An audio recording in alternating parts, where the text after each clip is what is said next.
नमस्कार मित्रों, मैं एसवी भारद्वाज एक बार फिर से आपका स्वागत करता हूं। आज की चर्चा में हम राहु के ऊपर फिर से गौर करेंगे। हालांकि इसके बारे में हम काफ़ी बार डिस्कस कर चुके हैं, परंतु 1 मई से जैसे ही गुरु का राशि परिवर्तन हुआ है तो राहु का संबंध गुरु से है, क्योंकि गुरु की राशि में है। आपके लिए तृतीय भाव में गोचर कर रहे हैं, जैसा कि आप देख रहे हैं। तो यहाँ पर बैठकर इनका प्रभाव कैसा रहेगा राहु का, खासकर उसके ऊपर टिप्पणी करेंगे। और 3 ग्रहों की दृष्टि, राहु की 9वीं दृष्टि 11वें भाव के ऊपर, शनि की 10वीं दृष्टि 11वें भाव के ऊपर और गुरु की 7वीं दृष्टि 11वें भाव के ऊपर रहेगी। तो ये बहुत 11वां भाव आपका बहुत ज़्यादा एक्टिव हो जाएगा, प्रोएक्टिव कहें, उसके ऊपर टिप्पणी करना बनता है। और भाग्य भाव के ऊपर भी राहु केतु का प्रभाव, गुरु का प्रभाव रहेगा। ये भी एक बहुत बड़ा मुद्दा रहेगा हमारे लिए डिस्कशन का, क्योंकि 9th हाउस और 11th हाउस, दो ये भाव इस अवधि में आपके एक्टिव रहेंगे। खासकर लाभ स्थान, जिसे आय का भाव कहते हैं। तो इसके चलते हमने सोचा कि एक नया वीडियो बनाएं, और काफ़ी समय से मैं सोच रहा था। एनीवेज, राहु के बारे में पहले जो लोग फर्स्ट टाइम हमारे चैनल को देख रहे हैं उन्हें बताना चाहूँगा राहु के बारे में 2 पंक्तियों में। और राहु आपके शुभ हैं या अशुभ हैं, इसके ऊपर पहले टिप्पणी करेंगे, और फिर हम शेष जो महीने बचे हुए हैं, अभी मई शुरू हो चुका है, राहु का प्रभाव पूरे 7 महीने कैसा रहता है, खासकर जिनकी दशा अंतर्दशा प्रत्यंतर दशा राहु की है, उन्हें जानना ये उनकी उत्सुकता होती है। जैसा कि आप कंसल्टेंसी लेते हैं, व्हाट्सएप से मैसेज करते हैं, तो वह भी बताएंगे। तो पहले हम राहु के ऊपर टिप्पणी कर दें ताकि आपको पता चल जाए राहु कैसे बिहेव करता है। देखिए, राहु को हम छल कहते हैं, छाया ग्रह है और दैत्य ग्रह है, क्रूर ग्रह है। और क्रूर ग्रह 3, 6, 11 भावों में, इवन 10th हाउस में, ये 4 जो भाव हैं इन्हें उपचय स्थान कहते हैं। यहाँ पर अच्छा ही फल देते हैं। कोई भी क्रूर ग्रह हो, राहु केतु हो, शनि मंगल सूर्य हो, ये अच्छा ही फल देते हैं। केतु 10वें भाव में हालांकि इतना अच्छा फल नहीं देते, ये अपवाद है। अदरवाइज राहु तृतीय भाव में बहुत अच्छा फल देते हैं, इसकी बात करें तो। और केंद्र त्रिकोण में भी राहु केतु अच्छा ही फल देते हैं अगर मित्र क्षेत्रीय हो, शुभ स्थिति में हो। मित्र क्षेत्रीय का मतलब मेरा ये होता है, जब मैं राहु केतु के बारे में बात कर रहा होता हूँ तो मित्र इनके राहु के कौन है? शुक्र और बुध हैं। शुक्र की राशि वृषभ और तुला, बुध की राशि मिथुन और कन्या। इन 4 राशियों में तो निश्चित तौर से अच्छा फल देते हैं, अगर यह किसी 6, 8, 12 भावों के मालिक के साथ ना हो आपकी कुंडली में या गोचर में।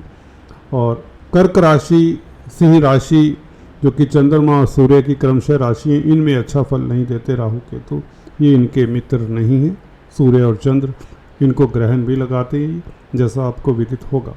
तो ये था मोटे तौर से वृतांत कि राहु केतु छाया ग्रह हैं और छलिया ग्रह हैं, शैडो प्लैनेट है। इनका अस्तित्व कोई नहीं होता। जिस राशि में होते हैं उसी राशि का प्रभाव देते हैं, जिस भाव में होते हैं उस भाव का फल दिखाना शुरू कर देते हैं, जिस ग्रह से दृष्ट होते हैं उस ग्रह का फल देते हैं, और जिस ग्रह की राशि में होते हैं खासकर उसका प्रभाव भी देते हैं।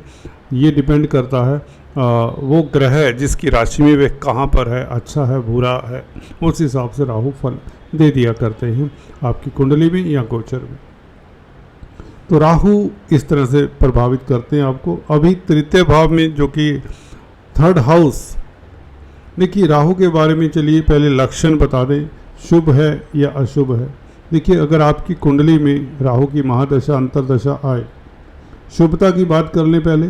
कहते हैं जब आगाज अच्छा हो तो अंत भी अच्छा ही होता है। तो शुभ कब होते हैं राहु? शुभ तब होते हैं जब यह मित्र क्षेत्रीय, जैसे कि शुरू में बताया, बुध शुक्र की राशियों में शुभ ही फल देते हैं। अगर इसके साथ कोई ग्रह ना बैठा हो तो बहुत अच्छी बात है। अगर ये बुध शुक्र की राशियों में है तो अच्छा ही फल देंगे। बुध और शुक्र की राशि मिथुन और वृषभ में ये उच्च के माने जाते हैं। तो इन राशियों में हों और बुध शुक्र अच्छी स्थिति में हो तो वारे न्यारे कर देंगे अपनी दशांतर दशा में। अगर ये ग्रह के साथ है, किसी ग्रह के साथ है, अगर वह ग्रह 6, 8, 12 भावों का मालिक नहीं है तो भी यह शुभ फल देंगे और बल्कि राजयोग कारक हो जाएंगे अपनी दशा अंतर दशा में, क्योंकि जिस ग्रह के साथ हैं उस ग्रह का फल देंगे। अगर वह ग्रह योग कारक है, फॉर एग्जांपल मकर लगन राशि किसी का और शुक्र साथ में बैठे हैं, उच्च के शुक्र होते हैं यहाँ पर, तो शुक्र का फल देंगे और पुरजोर देंगे, 10 टाइम्स बेहतर फल देंगे राहु। इसी तरह से राहु ये प्रभाव देते हैं। तो अच्छा फल इस तरह से आपको मिलना शुरू हो जाता है जैसे ही दशा आने वाली होती है या शुरू होती है। बुरा फल, इसके ऊपर काफ़ी लोगों को चिंता होती है। क्या लक्षण हो सकते हैं कि जिनके राहु केतु अच्छी स्थिति में नहीं है, अशुभ ग्रहों के साथ हैं, 6, 8, 12 भावों के मालिक के साथ हैं, फॉर एग्जांपल सूर्य के साथ हैं, गुरु के साथ हैं या इवन बुध के साथ है। बुध के साथ भी आधा समय अच्छा फल देंगे, आधा समय अच्छा फल नहीं देंगे, क्योंकि बुध 6ठे भाव के भी मालिक है, भाग्य भाव के मालिक हैं, तो भाग्य भाव का ज़्यादा फल अच्छा देते हैं ज़्यादा देर, परंतु फिर भी राहु बुध के साथ मित्र होने के नाते ज़्यादा अच्छा ही फल देते हैं। तो लक्षण जब बुरा फल देंगे, चंद्रमा के साथ हैं या मंगल के साथ हैं या सूर्य के साथ हैं, गुरु के साथ है, तो अच्छा फल नहीं देंगे। तो इसके लक्षण बता देते हैं क्या हो सकते हैं। देखिए, राहु भ्रम देता है, राहु अकस्मात व्यक्ति की ज़िंदगी में परिवर्तन ला देता है जब बुरी स्थिति में होता है। चला चलाया काम रुक जाता है, दोस्त मित्र साथ नहीं देते, व्यक्ति अकेला पड़ जाता है। और सबसे बड़ी बात है, कोई बुजुर्ग है, कोई बच्चा है, जवान है, ये भय भी देते हैं, भय के जनक हैं बेसिकली। वैसे ही भय रहेगा, चिंता रहेगी किसी न किसी बात को लेकर। तो इसके उपाय 1-2 मैं अंत में बताता हूँ, कारगर उपाय हैं, ज़रूर करिए, ज़रूर सुनिए, इससे आपको निश्चित तौर से फ़ायदा होगा। अगर आपकी दशा अंतर दशा आपको लग रही है अच्छी नहीं है और नुकसान करवा देते हैं, धोखा हो जाता है, धोखे के कारक भी हैं बेसिकली। अकस्मात आपके पाँव तले से ज़मीन से जैसे खिसक जाती है, ये राहु खास कर किया करते हैं। अचानक अकस्मात वर्ड इनके साथ जुड़ा होता है, बैठे बैठाए सब कुछ ठीक चल रहा होता है, राहु की दशा जब आती है तो स्थितियाँ आपके फेवर में नहीं रहती। नौकरी है, व्यापार है, रिश्ते हैं, स्वास्थ्य है, इनको लेकर दिक्कत आ सकती है। इनके उपाय बहुत कारगर उपाय हैं, वह ज़रूर करें और उससे मैंने देखा है 80% तक रिलीफ मिलते देखा है, कई बार ऐसा भी होता है। ये श्रद्धा से उपाय करें, रेगुलर करें तो अच्छा फल मिलता है। और राहु जब ज़्यादा खराब होता है, चंद्रमा सूर्य के साथ हो, मंगल भी साथ में हो या शनि साथ में, 2 क्रूर ग्रह साथ में हों राहु के, और राहु की केतु की दशा अंतर दशा हो, तो व्यक्ति की डिसीजन लेने की क्षमता खत्म हो जाती है। व्यक्ति नर्वस रहता है, कंफ्यूज्ड रहता है, अगर नर्वस नहीं तो कन्फ्यूजन रहता है, नौकरी कामकाज में मन नहीं लगता और परिवर्तन की ओर दौड़ता है, क्योंकि सहज नहीं रह पाता। और जहाँ पर स्थितियाँ होती हैं वहाँ पर लोग इन्हें सहज रहने नहीं देते या एनवायरनमेंट चेंज हो जाता है एकदम से व्यक्ति के लिए। स्थितियाँ, वैसे भी मन नहीं लगता कामकाज में और व्यक्ति का दिनचर्या भी अस्त व्यस्त हो जाता है, लेट सोना, लेट जागना। खासकर अगर राहु आपका स्ट्रोंग है तो आप जानेंगे कि संध्या समय से आपका मन ज़्यादा एक्टिव होता है, प्रोएक्टिव कहें, पूरी एफिशिएंसी से काम आप शाम को कर सकते हैं। दिन में डे लाइट में अगर सूर्य आपका राहु अच्छा नहीं है तो डे लाइट में इतनी एफिशिएंसी से काम नहीं करेंगे, हालांकि दूसरे ग्रहों का कोई प्रभाव रहता है। तो आप संध्या समय से नाइट तक काम, ऐसे व्यक्ति जिनका राहु अच्छा होता है वो शाम को प्लानिंग करें, मीटिंग्स करें, कोई भी ऐसे कार्य हैं उसमें बहुत होटल्स में जाकर जैसे मीटिंग करते हैं लोग, सेमिनार, डाइन आउट करते हैं, वहाँ पर डिसीजन लें तो बहुत अच्छा ये कामयाबी का एक मंत्र बन जाता है जिनका राहु अच्छा होता है। इन्हें डे लाइट में, कोई संध्या समय के बाद ही डिसीजन लेना चाहिए, डे लाइट में नहीं लेना चाहिए। ये 30-35 साल के एक्सपीरियंस की बात है दोस्तों, वह बता रहा हूँ। आपको बुक्स में नहीं मिलेंगी। हमारे ज़माने में तो देखिए कोई बुक, आजकल तो सब कुछ नेट पर, यूट्यूब पर, गूगल पर उपलब्ध है। हमारे ज़माने में कोई एक किताब लेनी होती थी एस्ट्रोलॉजी की, तो दूसरे शहर में जाना पड़ता था, गांव से छोड़कर चंडीगढ़ जैसे शहर में आना पड़ता था। मैं गांव में रहता था। और हाउ टू जज हॉरोस्कोप बाय बीवी रमन पढ़ना शुरू किया। एस्ट्रोलॉजिकल मैगज़ीन का रेगुलर इशू लगाए। इस तरह की चीज़ें हमें अब उपलब्ध होती थी। कादम्बरी मैगज़ीन आया करती थी उस समय। कभी कोई भी मैगज़ीन्स में कहीं ना कहीं आर्टिकल छपते थे तो वो पढ़ते थे। पत्राचार किया करते थे जो संपादक होते थे, जो एस्ट्रोलॉजर होते थे। एनीवेज, तरीके बहुत भिन्न थे। बहुत मेहनत होती थी हमारे समय एस्ट्रोलॉजी सीखने में। आजकल तो महीनों में आप एस्ट्रोलॉजर बन सकते हैं। तो राहु की ये बातें कुछ बताई, कुछ और नेक्स्ट वीडियो में करेंगे। अभी बात कर ले फलादेश, जिसका इंतज़ार रहता है आपको। देखिए, तृतीय भाव में अब 1 मई से गुरु का परिवर्तन हुआ है और गुरु बहुत शुभ हो चुके हैं। हालांकि अस्त हैं, 7 मई से अस्त हो जाएंगे। तो मई के महीने में राहु का प्रभाव भी सम ही रहेगा, बल्कि अच्छे की ओर रहेगा, क्योंकि तृतीय भाव में क्रूर ग्रह, इन्होंने अपना फल तो देना ही होता है। पराक्रमी बनाते हैं, हिम्मती बनाते हैं, छोटी बड़ी यात्राओं से खास लाभ होता है। स्पोर्ट्समैन स्पिरिट आपके में रहती है, आप निडर रहते हैं, लीडरशिप क्वालिटीज़ देता है, कोई भी काम को अंजाम तक पहुंचाने वाले होते हैं। धर्म कर्म के कामों में हालांकि थोड़ी अरुचि हो सकती है, क्योंकि मटेरियल एम्बिशन आपकी पूरी करते हैं, क्योंकि 11वें भाव के ऊपर, जैसे कि मैंने बताया, 3 ग्रहों की दृष्टि, शनि, गुरु और राहु की। 11वां भाव है क्या? ये आपकी मनोकामनाओं का है, इच्छाओं का भी है और आपकी आय का है। तो आय के साधन बहुत बढ़ने वाले हैं। वो इसलिए क्योंकि गुरु की अब दृष्टि रहेगी 11वें भाव के ऊपर, और गुरु तो लाभ के कारक है। गुरु का प्रभाव 11वें भाव के ऊपर हो, जिस जातक की कुंडली में व्यक्ति धनी होता है। यहाँ पर तो लग्नेश राशिपति शनि की भी दृष्टि चली आ रही है, और शनि भी अब गुरु के नक्षत्र में है। तो जून का महीना मुझे लगता है आपके लिए बहुत खास होगा। और जून के पश्चात नवंबर, दिसंबर, अक्टूबर, नवंबर, दिसंबर भी बेहतर जाने वाले हैं। राहु की दृष्टि भी 11वें भाव के ऊपर है। 3 ग्रहों का प्रभाव आय के स्थान के ऊपर है, तो आपका इनकम बढ़ने वाला है। कोई विंडफॉल, कोई लॉटरी के योग, कोई शेयर बाजार से आपको लाभ हो, कोई प्रॉपर्टी से लाभ हो, कोई भी कामकाज कर रहे हैं दोस्तों। राहु जो हो के कार्य हालांकि बहुत अजीबोगरीब हो सकते हैं। कोई 2 नंबर के कार्य करता है, उसमें सफलता मिलती है। कोई ड्रग्स में डील करता है, उसमें सफलता मिलती है।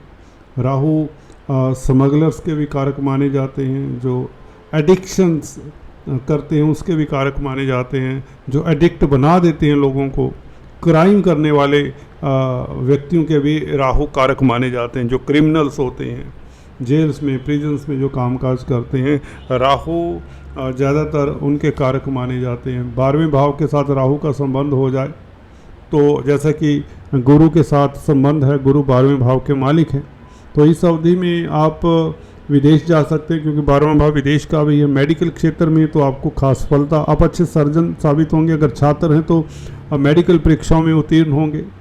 मेडिकल में, दवाइयों में रुचि, ड्रग्स में रुचि बढ़ जाएगी।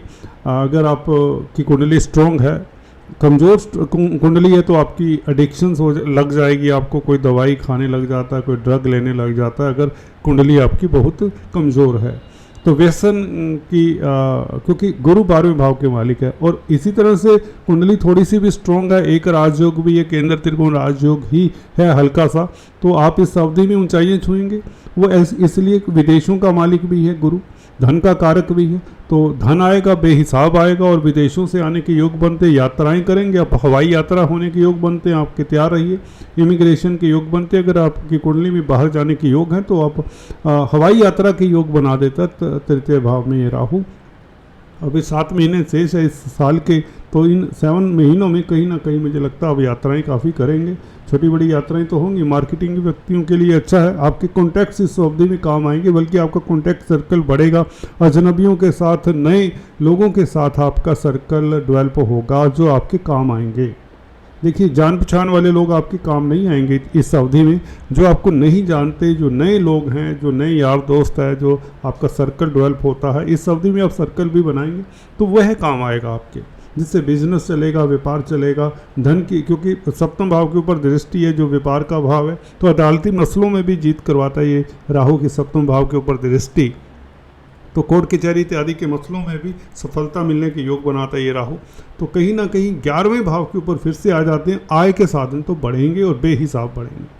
शनि का प्रभाव जो कि धन के मालिक हैं, अपने 11वें भाव को देखेंगे तो ये लक्ष्मी योग बनाते हैं। राहु तो फिर राहु तृतीय भाव से देख रहे हैं 11वें भाव को, उपचय स्थान को देख रहे हैं, उपचय स्थान में बैठकर क्रूर ग्रहों का प्रभाव, शनि राहु तो क्रूर ग्रह हैं, दोनों का 11वें भाव के ऊपर प्रभाव हो तो निश्चित तौर से ये बहुत अच्छा आपको एनर्जी देता, स्फूर्ति देता।